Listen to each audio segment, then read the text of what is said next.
මේට හරියටම අවුරුදු 10කට කලින් ඒ කියන්නේ 2002 අවුරුද්දේ වෙසක් මාසේ දවසක අපේ රටේ අවංක රාජ්‍ය සේවයට ඇසිඩ් පහරක් වැදුනා.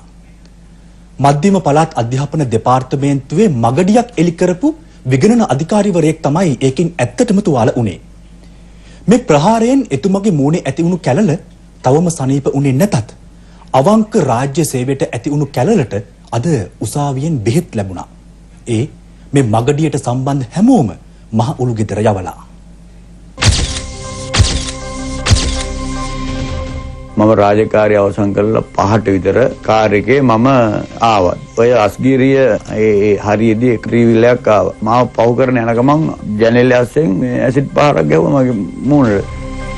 ඒ මධ්‍යම පළාත් අධ්‍යාපන දෙපාර්තමේන්තුවේ විගණන අධිකාරී ලලිත් අමංගල මහත්තයා එදා Tamanට ඇසිඩ් ගහපු සිද්ධිය මතක් කරපු හැටි. මධ්‍යම පළාත් අධ්‍යාපන දෙපාර්තමේන්තුවේ අධ්‍යක්ෂවරයෙකුත් ගණකාධිකාරීවරයෙකුත් කරපු වංචාවක් එලි කරපු වැරද්දට තමයි ඔහු මේ දඬුවම වින්දේ. මේ අධ්‍යාපන අධ්‍යක්ෂවරයා 1999 ඉඳන් 2001 වෙනකම් ගුරු පුහුණු සැසි පැවැත්වුවා කියලා රුපියල් ලක්ෂ 85ක් වංචා කළ කෙනෙක්. හැබැයි එයා අමංගල මහත්තයාට විගණනය ගැන කියලා දීලා තියෙනවා. එතුමා මගේ ගුරුවරයෙක් හැටියට මට වරලත් ගණකාධිකාරී පාඨමාලාවේදී මට විගණනය කියලා දීලා තියෙනවා. ප්‍රථමයෙන්ම මම විගණනය ඉගෙන ගත්තේ එතුමාගේ. අහු මුළුවල හංගලා තිබුණු වංචා දූෂණ දැකපු අමංගල මහත්තයාගේ S2 සදහටම වහන්නයි ඒ අපරාධකාරයන්ට ඕනේ වුණේ. ඒ ඇසිඩ් ප්‍රහාරය හින්දා අමංගල මහත්තයාගේ දකුණු ඇහැ සම්පූර්ණයෙන්ම අහිමි වුණා. ඔහුගේ මුහුණට ප්ලාස්ටික් සැත්කම් 5ක් කරන්නත් සිද්ධ වුණා. හැබැයි සිද්ධියට සම්බන්ධ හැම දෙනා ගැනම පොලිසිය සොයාගත්තා. ඒ අනුව තමයි කට්ටියටම මහනුවර මහාධිකරණයේ නඩු ඇටුවේ. අවුරුදු 10ක් තිස්සේ අහපු නඩුවේ තීන්දුව දුන්නේ අද. ඒ තීන්දුව ගැන දැනගන්න අමංගල මහත්තයත් අද මහනුවර අධිකරණ භූමියට ආවා.